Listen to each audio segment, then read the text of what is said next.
మన తెలుగు రాష్ట్రాల గురించి వీటన్నిటి చూసి ఓకే. మనతో పాటు ఉన్నారు horticulture university vice chancellor Rajareddy గారు, డాక్టర్ రాజారెడ్డి గారు ఉన్నారు. రాజారెడ్డి గారు నమస్తే అండి. రాజారెడ్డి గారు మీట్లో ఉన్నారా? రాజారెడ్డి గారు హలో. రాజారెడ్డి గారు ఓకే కదా. రాజారెడ్డి గారు, ఏదైతే ఈ ఎల్నిఓ ప్రభావం ఇప్పటి వరకు శ్రీనివాస్ గారు చెప్పారు, అయితే ఇవన్నీ కూడా ఈ ఎల్నిఓ ప్రభావం ఉద్యానవన పంటల మీద ఏమాత్రం ఉండవచ్చు. ఒకవేళ పంటలు వచ్చినప్పటికీ కూడా ఉన్నటువంటి ఏదైతే కాయగూరలు, ఫ్రూట్స్ ఇవన్నీ కూడా అవి ఆరోగ్యకరమైనవేనా, దానికి సంబంధించినటువంటి దాని యొక్క ప్రభావంలో పండేటువంటి పంటల్లో ఎటువంటివైనా ఆరోగ్యకరమైన పోషకాలు ఉంటాయా, లేదా కొన్ని పోషకాలు ఉండటానికి ఆస్కారం లేనటువంటి పరిస్థితులు ఉంటాయి వాతావరణం వల్ల, ఏమంటారు?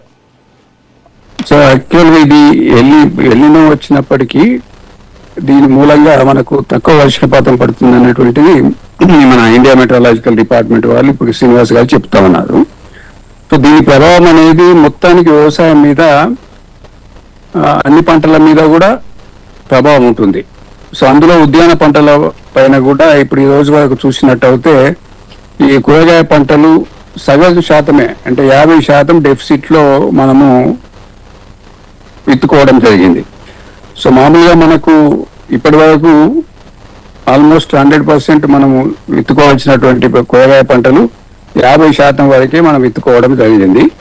సో దీని మూలంగా మళ్ళీ మనకు ఈ కూరగాయల ఇప్పటి వరకే మనకు దాదాపుగా మన రాష్ట్రంలో చూస్తే దాదాపుగా 60 నుంచి 70% కూరగాయల లోటు ఉంటుంది మనకు సంవత్సరానికి చూసినట్టయితే.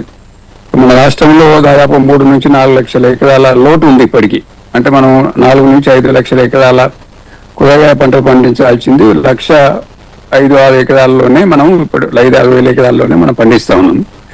సో దీనితో మనకి ఏమవుతుంది అంటే ఇప్పుడు ఆలస్యంగా విత్తనాలు వేయడం మూలంగా కొన్ని రకాలను వేసుకోవాల్సినటువంటి అవసరం. కొన్ని పంటలు ఇప్పుడు ఉద్యాన పంటలు చూసినట్టయితే ఆ పంటల్లో మనకు టమాటా కానివ్వండి, వంకాయ కానివ్వండి, క్లస్టర్ బీన్ కానివ్వండి, ఇట్లాంటి కూరగాయలను, అలాగే కొన్ని కూరగాయలు మన ఆకుకూరలను కూడా మనం విత్తుకోవడానికి అవకాశం ఉంటుంది. సో వీటి ప్రభావం అనేది ఈ వాతావరణ ప్రభావం ముఖ్యంగా ఇప్పుడు మనకు బెట్ట పరిస్థితులు వచ్చినప్పుడు ఉష్ణోగ్రతలు పెరగటము, గాలిలో తేమ తగ్గటము, ఈ విండ్స్ కూడా గాలి వేగం కూడా ఈ మధ్య కాలంలో ఎక్కువగా ఉండటము, వీటి యొక్క ప్రభావం అనేది కొంత పంటలపై డెఫినెట్ గా చూపిస్తుంది. సో వీటికి తోడుగా మనకు చీడపీడలు కూడా రావడానికి అవకాశం ఉంటుంది అన్నట్టు. సో కాబట్టి తప్పకుండా ఇటువంటి వాతావరణ పరిస్థితులు ఈ తక్కువ వర్షపాతం ఉన్నటువంటి రోజుల్లో, ముఖ్యంగా ఈ వర్షాకాలంలో ఎంత అయితే వర్షం పడాలో అంత పడకపోవడం మూలంగా ఈ నీటి ఎద్దడి అనేది తట్టుకోవడం, నీటిని ఎద్దడి అనేది తప్పకుండా పైర్లు ఎదుర్కోవాల్సినటువంటి అవసరం ఉంటుంది. సో కాబట్టి ఈ యొక్క ప్రభావము క్వాలిటీ మీద కొంతవరకు ఉంటుంది. సో డెఫినెట్ గా మనం ఈ ఉన్నటువంటి నీటిని సర్దుబాటు చేసుకొని ఎక్కడైతే అవసరం ఉంటుందో అక్కడనే మనం ఈ కూరగాయ పంటలను వేసుకోవాల్సినటువంటి అవసరం ఉంటుంది. అలాగే మిగతా పండ్ల తోటల మీద కూడా మనకి ఎక్కడెక్కడైతే ఈ టైంలో కాయలు డెవలప్ అయ్యేటువంటి స్టేజెస్ ఏదైతే పంటలు ఉంటాయో వాటిపైన సరి అయినటువంటి వర్షపాతం లేకపోవడం మూలంగా మనకు డెవలప్ కాయలు కూడా రాకపోవడానికి అవకాశం ఉంటుంది. సో ఇది ముఖ్యంగా క్లుప్తంగా మనకు ఈ కూరగాయ పంటలు కానీ పండ్ల పంటల పైన కానీ వీటి యొక్క ప్రభావం అనేది డెఫినెట్ గా ఉంటుంది. సో ముందు కాలంలో మంచి వర్షాలు పడితే తప్ప, అంటే ఇప్పుడు ఎన్నెన్నో సంవత్సరంలో పూర్తిగా మరీ ఎండిపోవడం కాకుండా మన శ్రీనివాస్ గారు చెప్పినట్టుగా తక్కువ వర్షపాతం పడ్డప్పటికి కూడా 85% పడ్డప్పటికి కూడా ఆ 85% యొక్క డిస్ట్రిబ్యూషన్ సరిగా ఉన్నట్టయితే. రాజారెడ్డి గారు, సారీ ఫర్ డిస్టర్బెన్స్, కొంచెం వెనక్కి వెళ్ళారా? మరి కెమెరా ముందుకు వచ్చేసారు, కొంచెం వెనక్కి వెళ్తూ మాట్లాడండి. క్యామ్ ముందు కొంచెం వెనక్కి వెళ్ళండి ప్లీజ్.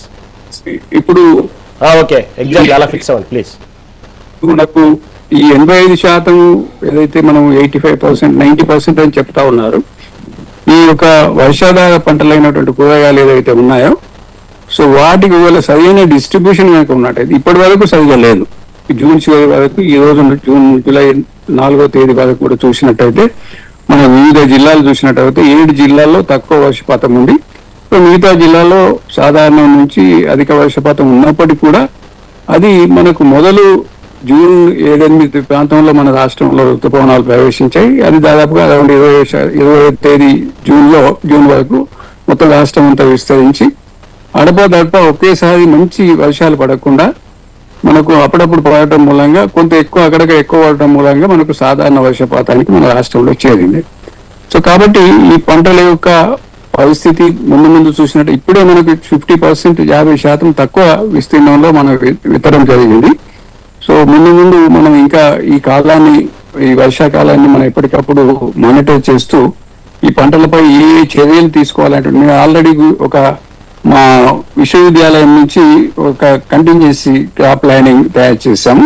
అది కూడా ప్రభుత్వానికి ఇచ్చి డిపార్ట్మెంట్ ఆఫ్ హార్టికల్చర్ వాళ్ళకు కూడా అందరికీ సప్లై చేయడం జరిగింది. దాని మీద వాళ్ళు రైతులకు సెన్సిటైజ్ చేస్తా ఉన్నారు. గత 2 నెలల నుంచి కూడా మేము ఈ ఎల్నినోకు సంబంధించినటువంటి ఇంపాక్ట్ ఎలా ఉండబోతుంది, అంటే ఏ చర్యలు తీసుకోవాలనేటువంటి అంశం మీద మేము అవగాహన కార్యక్రమాలు చేస్తూ మా యూనివర్సిటీ ద్వారా. సో దీంట్లో రీసెర్చ్ కు సంబంధించినటువంటి శాస్త్రజ్ఞులు కానివ్వండి, ఎక్స్టెన్షన్ సంబంధించిన శాస్త్రజ్ఞులు కానీ, అది కాలేజీలో ఉన్నటువంటి స్టూడెంట్స్ కూడా మేము గ్రామాల్లోకి పంపి ఎక్కడ వీలైతే అక్కడ వీటిపైన అవగాహన పెంచడం అనేది జరుగుతూ ఉంది. సో ముందు ముందు మనం ఈ ఉన్న ఇంకొకటి ఏంటంటే ఈ సమయంలో ఎక్కడెక్కడైతే ఈ వర్షాకాలంలో ఈ కూరగాయలు వేస్తామో తప్పకుండా ఒకటి అలా మనకు కొన్ని తడులు 3 నుంచి 4 తడులు అవకాశం ఉన్న చోట మనకు ఎప్పుడైతే బెటర్ పరిస్థితులు వస్తాయో పెట్టుకోవాల్సినటువంటి అవసరం ఉంది. సో ఈ విధంగా ముందుకెళ్లాల్సినటువంటి అవసరం ఉందండి. రాజారెడ్డి గారు, రైట్. శ్రీనివాస్ గారు, ఇంకొక ప్రధాన అంశం ఏంటంటే ఎల్నివో అంటే నార్త్ సైడ్ దాదాపుగా ఎక్కువ ప్రభావం చూపించవచ్చు, తెలుగు రాష్ట్రాలకు అంతగా ప్రభావం ఉండదు, అసలు ఉన్నది కానీ మనం భయపడాల్సిన పరిస్థితి లేదు. అంటే వాతావరణ శాఖ వాళ్ళు హెచ్చరికలు జారీ చేస్తున్నట్టుగానే వర్షాభావం తక్కువగా ఉండేది కానీ మిగతా రాష్ట్రాలతో